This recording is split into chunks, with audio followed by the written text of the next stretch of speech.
RFM News. For our sponsor, Tile Warehouse Warners Bay, the large floor tile specialists. It's 1 o'clock. Good afternoon. I'm Jacinta Lee with 2NURFM Hunter News. An Australia Post worker who was shot dead in Warners Bay yesterday was not sacked but went home sick the day of the shooting, according to union officials. Steve Hodge, a long-term employee of Warners Bay Post Office, was shot 3 times by police at 3:15 p.m. after lunging at officers with a knife. A witness recorded the incident with their mobile phone camera.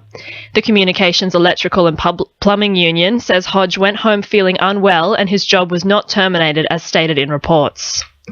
The New South Wales Greens are criticising Labor and the Coalition's decision to vote no on Newcastle City Council's investment policy.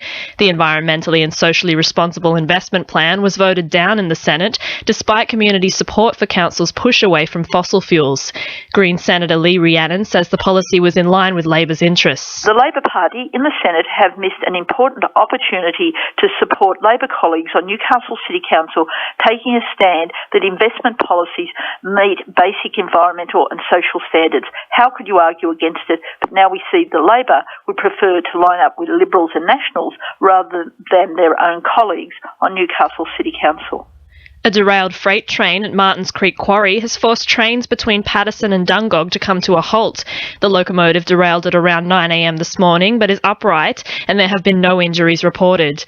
Passengers are urged to allow extra travel time, listen to station announcements and check indicator boards. Buses will replace the trains today for the affected North Coast line as the Australian Transport Safety Bureau looks into the matter. Upgrades have now been completed for 2 major intersections along Newcastle Road. The New South Wales Government announced today that safety improvements, including a new set of traffic lights, are finished at the Lloyd Road and Moorhead Street intersections in Lambton, the site of 13 crashes in the 5 years to 2013. Parliamentary Secretary for the Hunter, Scott McDonald, says he is pleased the work is finished. It will improve safety, but look, just urging motorists if they want to turn right to use Orlando Road traffic lights. This was $2 million to upgrade this road, so yeah, it's just an important safety initiative and I just thank the community for their patience while the work was undertaken. The Planning Assessment Commission will hear submissions from 76 listed speakers today and 35 tomorrow concerning Anglo American's third attempt to gain approval for the Drayton South mine. The proposal has been previously rejected because of its impact on the Hunter's thoroughbred breeding industry. The proposal has caused considerable tension between local farmers and miners. Farmer Alan Barry says speaking against the mine is difficult because he is speaking against people's jobs. Today is World Suicide Prevention Day for Newcastle and the Hunter, focusing on reaching out and saving lives. Dr. June Anderson from Lifeline says the issue is significant in the Hunter and having someone to talk to can make all the difference. Suicide is the leading cause of death in Australia for people aged between 15 and 44, with men being 4 times more likely to die from suicide than women. If you or someone you know is thinking about suicide, please call Lifeline on 13 11 14. In finance, the All Ords is up 82 points at 52.15 and $1 is buying 70.55 US cents. Sport for our sponsor, Warners Bay Sports Club, Fishing Expo, September 13.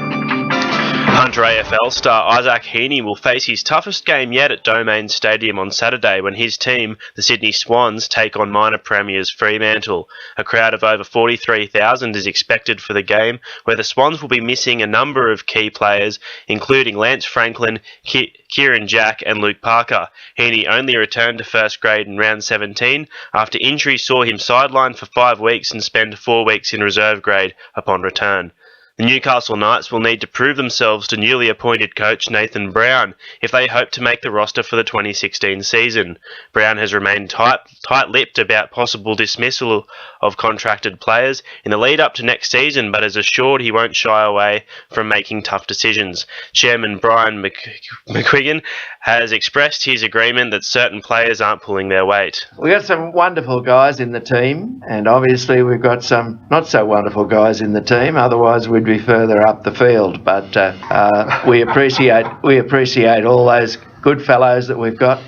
Meanwhile, it is expected Knights major sponsor NewPave will continue association with the club next year, despite a disappointing season. That's sport. I'm Kyle Miners. 2NURFM News time is 1:04.